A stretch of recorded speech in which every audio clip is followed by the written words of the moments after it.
پھر گناہ آپ کیوں نہیں کرتے ہیں؟ ہارون رشید نے کہا میں خدا کے خوف سے گناہ نہیں کرتا ہوں۔ پھر بچے نے وہی سوال دہرایا کہ بادشاہ آپ کو قدرت ہے گناہ کرنے کی؟ ہاں میں گناہ کرنے کی طاقت رکھتا ہوں۔ اور پھر گناہ کیوں نہیں کرتے ہو؟ بادشاہ نے کہا خدا کے خوف سے گناہ نہیں کرتا ہوں۔ تب تک اس بچے نے آیت کریمہ تلاوت کر دی، وَنَهَى النَّفْسَ عَنِ الْهَوَىٰ فَإِنَّ الْجَنَّةَ هِيَ الْمَأْوَىٰ۔ اے بادشاہ سن، تیرا ٹھکانہ جنت ہے۔ رب تعالیٰ قرآن میں بیان فرماتا ہے کہ جتنے اپنے نفس کو ہوائے خواہشات نفسانی سے روکا اس کا ٹھکانہ جنت ہے۔ تو رب کا خوف کرتے ہوئے اپنے آپ کو تمام خواہشات نفسانی سے روک رہا ہے، اس لیے بادشاہ تیرا ٹھکانہ جنت ہے۔ جیسے اس بچے نے جواب دیا، سارے لوگ اٹھ کر کے بچے کی پیشانی چوم رہے ہیں۔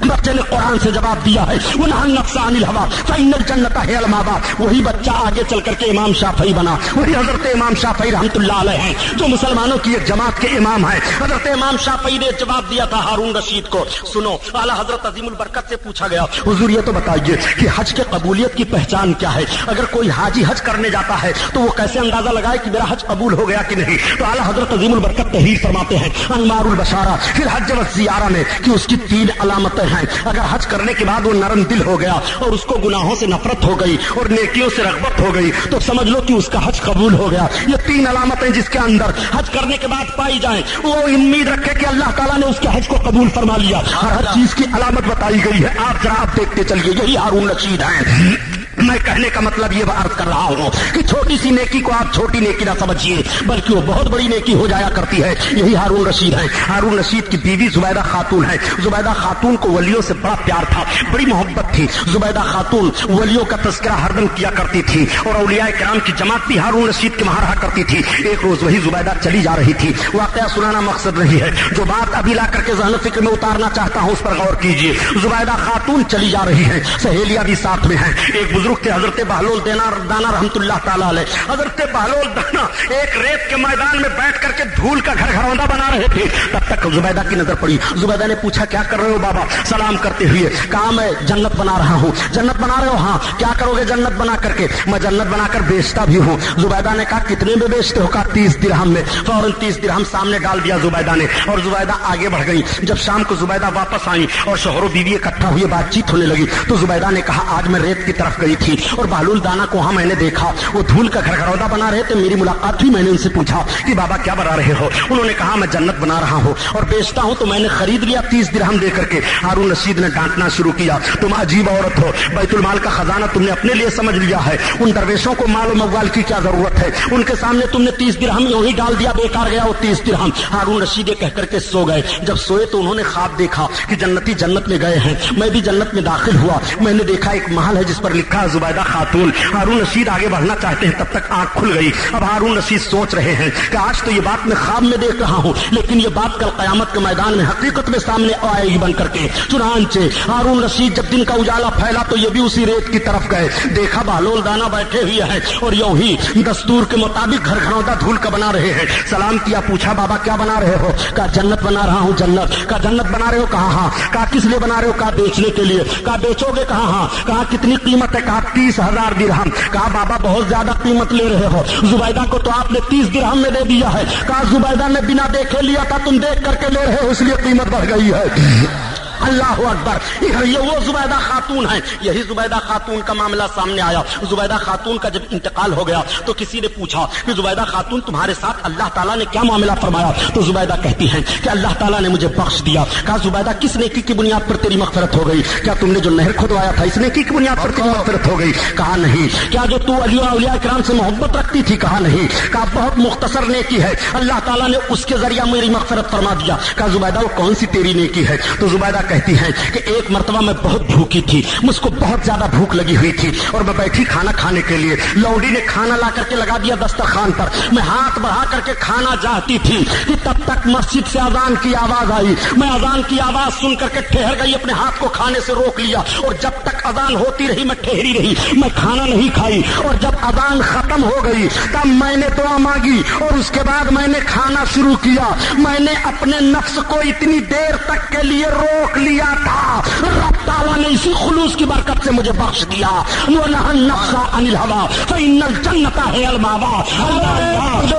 غور فرمائیے،